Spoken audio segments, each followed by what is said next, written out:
महाभारत काल के ऐसे कई रहस्य हैं जिन्हें बहुत ही कम लोग जानते हैं। इन्हीं रहस्यों में से एक है जब द्रौपदी अपने ही पति भीम को मारना चाहती थी, मगर द्रौपदी अपने ही पति की मृत्यु क्यों करना चाहती थी, और वो भी उस पति की जो उसे सबसे ज़्यादा प्रेम करता था और उसके हक की लड़ाई में सबसे आगे खड़ा रहता था।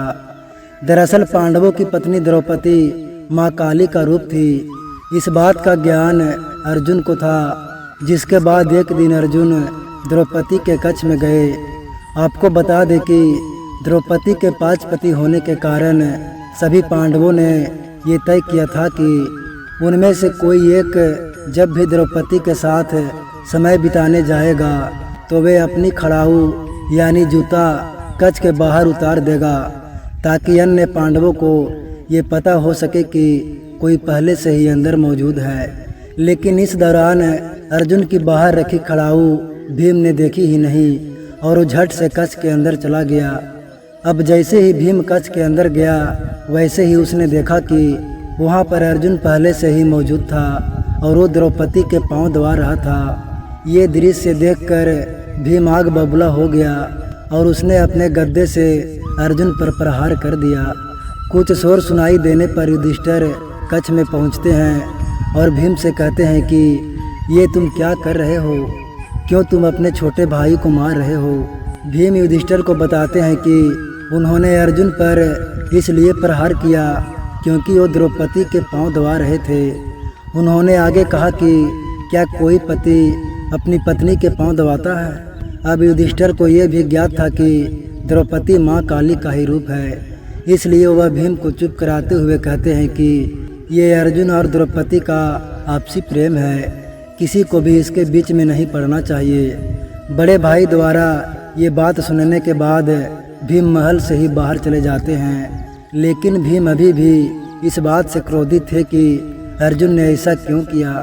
क्रोधित भीम अब महल में कभी वापस नहीं आना चाहते थे और सुबह से चलते चलते अब भीम को रात हो जाती है। ऐसे में भीम एक पेड़ पर आराम करते हैं। भीम विश्राम कर ही रहे होते हैं कि तभी रात 12 बजे वहाँ एक व्यक्ति आता है और घास के मैदान में पानी देने लगता है। उस व्यक्ति द्वारा ऐसा करने पर भीम की नींद खुल जाती है और भीम वहीं पेड़ पर बैठे हुए ही ये नज़ारा देख रहे होते हैं। धीरे धीरे वहाँ पर एक सभा लगने लगती है। इस सभा में भगवान शिव, ब्रह्मा जी और इंद्रदेव समेत कई देवता शामिल होते हैं और इस सभा को संबोधित कर रहे होते हैं भगवान श्री कृष्ण। तभी भीम देखते हैं कि इस सभा में द्रौपदी आती है, जिसका मुंह खून से सना होता है और साथ ही उसके एक हाथ में खोपड़ी और दूसरे हाथ में कटार होती है।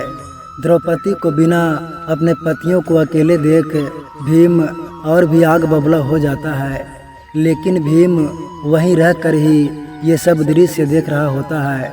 द्रौपदी भयंकर रूप में आती है और फिर सबके सामने कहती है कि माधव मेरा दोस्त है और उसने मुझसे यह वादा किया है कि वह मेरा ये खोपड़ी खून से भरवाएंगे।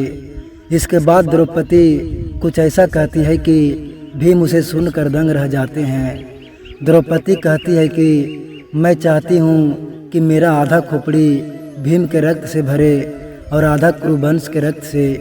ये सुनने के बाद भीम को द्रौपदी का असल सच ज्ञात हो जाता है। उसे पता लग जाता है कि द्रौपदी कोई और नहीं बल्कि माँ काली का ही रूप है।